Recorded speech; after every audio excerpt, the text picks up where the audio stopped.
Hello and welcome to the Greater Brockton Poetry Series. I'm Harry Williams, Library Director at the Brockton Public Library, and I'm really pleased to be able to welcome Arnie Danielson, who's our feature poet and feature artist this month here at the Brockton Public Library. Arnie, welcome. Thank you, Harry. It's nice to be here. I can't say it's nice to have you as if you're not here every month because, of course, you help with our art show that accompanies our poetry reading. I do. And, of course, with the delightful refreshments. That's appreciated, too. The poets also move on their stomach. That is right, like an army. The army of the poets? Oh. Totally.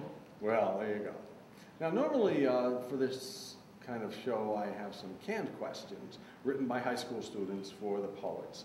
But we thought, because you're such a Renaissance man, and I'm going to probably embarrass you by saying that, but perhaps not, I thought we could be more free-floating. So, what can I do for you? What can you do for me? Well, first of all, we'll read some poetry when we get into the poetic room.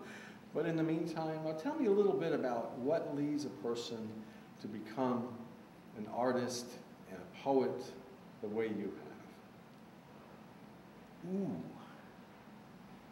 Try 5 or 6 or 7 or a dozen different careers and realize that all that really pleases you is the art that's involved in it. Fantastic. I served people food for endless years. I thought I was selling artwork. They were simply buying dinner. So when it came time to do something else, I found a way to, let's say, express myself artistically and still make a little bit of money. I build fish ponds. I do interior and exterior decor. I do a little bit of painting.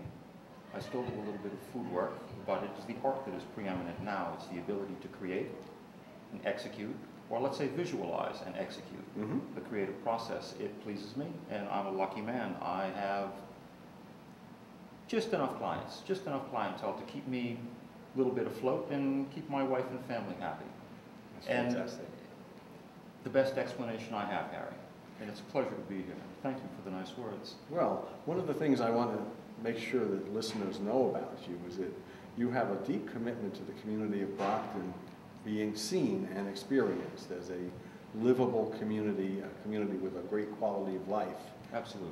So I think that's fantastic. No, it's a wonderful town. It has been, it's your classic post-industrial city. It's been a bit dog-eared over the years, but right now there are people, very creative people living here, very talented and committed people living here. And people that I've found in my neighborhood and in the broader community who believe entirely that we are worthwhile, and all we have to do is give away a little bit here and a little bit there, and people will come to you and say, can I play too? Which is why we've come here and why you are the resource that we're all counting on. This is a wonderful place, and I think the more we collectively do this, we do our poetry readings and our writing workshops and our little art shows, and we sell the local community on a very human, very small level. It's going to be better for all of us. And I am a capitalist. It's property values in the end. Better town, better downtown, better neighborhoods, better for everybody. And my avenue right now is the artwork that I'm lucky enough to be allowed to produce.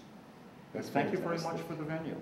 Well, and I just want to pick up, I was going to mention, and you've mentioned it already, the phrase I hear you use often, which is getting people to play together. Oh, yes. It sounds trivial if you listen quickly. Nope. If you think about what's being said, it's exactly what we need. We need to play together and discover some richness here. A little bit of giveaway, a little bit of sharing, a little bit of I'm not using this, could you use this?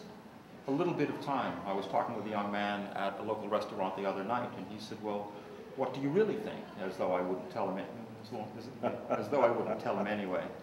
But I said, look, practice civility. Be civilized, on purpose. It's free. It's a smile, it's a handshake, it's a held door. Nice to see you today. It goes an awful long way. Fantastic. Arnie, thank you so much. Thank you, Harry. Okay.